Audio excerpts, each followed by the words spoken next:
बहुत ही प्यारा, बहुत ही छोटा सा लाचारी गीत सुनेंगे हम।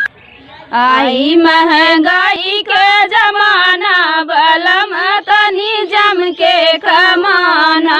आई महंगाई के जमाना बलम तनी जम के कमाना।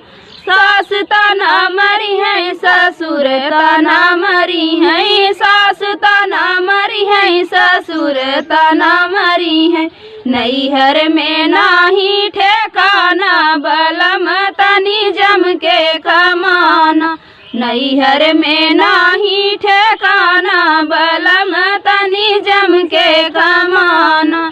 आई महंगाई के जमाना बलम तनी जम के कमाना।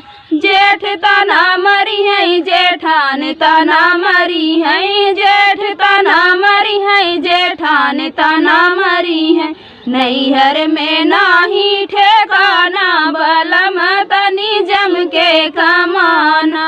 नैहर में नाही ठेकाना बलम तनी जम के कमाना। आई महंगाई के जमाना बलम तनी जम के कमाना। ननद तना मरी है ननदोई तना मरी है, ननद तना मरी है ननदोई तना मरी है।